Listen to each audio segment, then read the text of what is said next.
Millat kelajagi ma'naviyatli avlodga bog'liq. Bugungi kunda jamiyatimizning oldida turgan eng dolzarb masalalardan biri bu ma'naviyatli avlodni tarbiyalash masalasidir. Ma'naviyat insonning ichki olami, uning e'tiqodi, qadriyatlari, axloqiy fazilatlari, dunyoqarashi va tafakkurining majmuidir. Agar bir millatning avlodi ma'naviyatli bo'lsa, u millatning kelajagi porloq va poydevori mustahkam bo'ladi. Aks holda, moddiy farovonlik qanchalik yuqori bo'lmasin, ma'naviyat inqirozi millatni tubanlikka yetaklashi muqarrardir. Islom dinida ma'naviyatga, ilmga va axloqqa alohida e'tibor qaratilgan. Qur'oni Karimda ko'plab oyatlarda ilm olishga, hikmatga erishishga, fikr yuritishga targ'ib etiladi. Zero, ilm ma'naviyatning asosiy manbaidir. Alloh taolo Mujodala surasining 11-oyatida marhamat qiladi. Alloh sizlardan iymon keltirgan va ilm berilgan zotlarning darajalarini ko'tarur.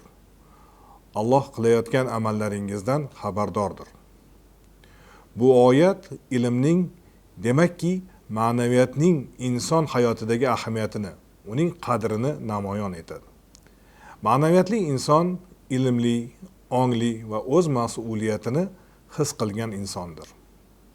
Payg'ambarimiz Muhammad sallallohu alayhi va sallam ham hadislarda ilm olishning fazilatlari haqida ko'p marotaba ta'kidlaganlar.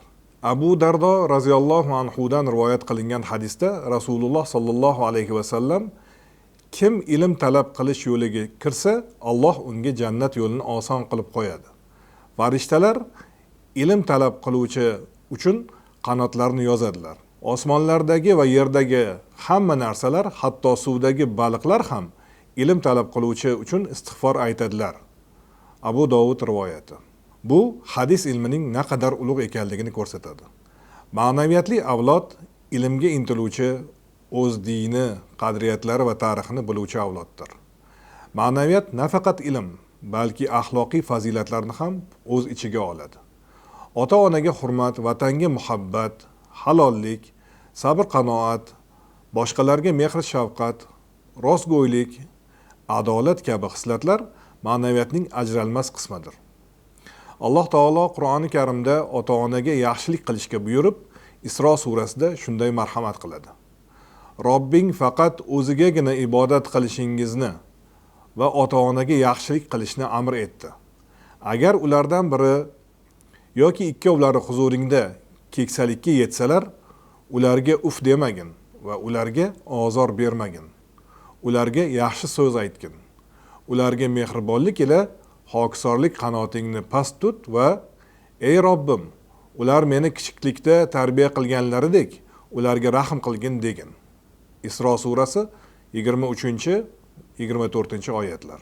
Bu oyat ma'naviyatning asosiy ustunlaridan biri bo'lgan ota-onaga ehtiromni bayon etadi. Mashhur olim Abu Homid G'azzoliy o'zining Ihyoyi Ulumuddin kitobida inson tarbiyasi va axloqiy fazilatlarini shakllantirishga katta e'tibor qaratadi.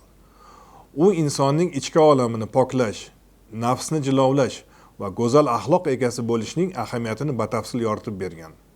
G'azzoliyning fikricha, inson ma'naviy jihatdan yuksalmas ekan, uning hayotida haqiqiy saodat bo'lmaydi.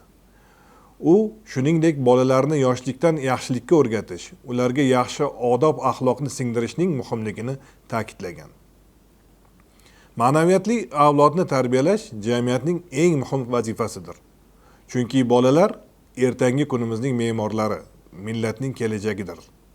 Ularga to'g'ri yo'nalish berish, islomiy qadriyatlar ruhida tarbiyalash, ularni qalbiga ezgulik ruhini ekish barchamizning zimmamizdagi burch.